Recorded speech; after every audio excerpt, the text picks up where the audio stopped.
আপনারা দেখছেন শ্রীধাম নবদ্বীপের গঙ্গার ফেরিঘাট। আমরা যাব গঙ্গা পেরিয়ে ওপারে মায়াপুর চন্দ্রোদয় মন্দির অর্থাৎ ইস্কন টেম্পল দর্শন করতে।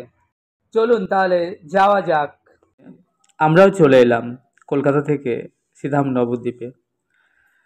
আপনারা দেখছেন নবদ্বীপ ফেরিঘাট, বহু মানুষ সকলে এসেছেন শ্রীধাম নবদ্বীপে।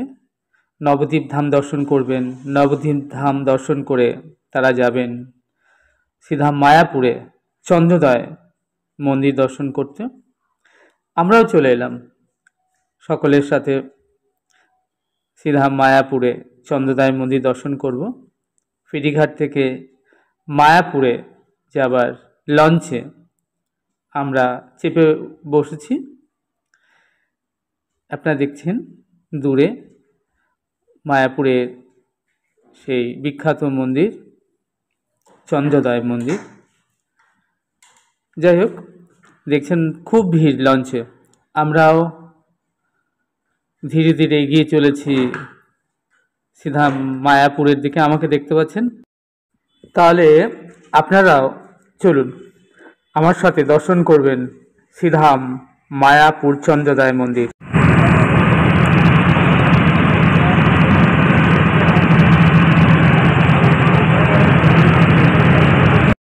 দমদম হয়ে আমাদের মতো যারা আসবেন লোকাল ট্রেনে কৃষ্ণনগর 2 ঘন্টার মতো সময় লাগে, ভাড়া 25 টাকা। কৃষ্ণনগর স্টেশন থেকে নেমে আপনি টোটো করে 30 টাকা একদম গঙ্গার ঘাট, নৌকা পেরোতে হবে 3 টাকায়। আর মায়াপুর ঘাট থেকে বাসে 10 টাকা একদম মায়াপুর মন্দির। এছাড়া কাটোয়া লোকালে আপনি নবদ্বীপ বা বিষ্ণুপ্রিয়া হল্টে নেমে গঙ্গা পেরিয়ে মায়াপুর চলে আসতে পারেন। মায়াপুরের লঞ্চ ধীরে ধীরে এগিয়ে চলেছে মায়াপুর ফেরিঘাটের দিকে। আমাকে দেখতে পাচ্ছেন, আমি লঞ্চে রয়েছি। মায়াপুর ফেরিঘাটের কাছাকাছি পৌঁছে লোকাল বাসে চেপে বসলাম, যে বাসটি মায়াপুর ঘাট থেকে চন্দ্রোদয় মন্দির পর্যন্ত যায়।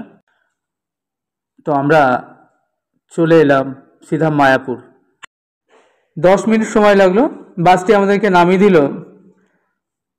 সিধা মায়াপুর চন্দ্রোদয় মন্দিরের গেটের মূল গেটের সামনে। আমরা নেমে ধীরে ধীরে প্রবেশ করছি মূল গেট দিয়ে সিধা মায়াপুর চন্দ্রোদয় মন্দিরের ভেতরে।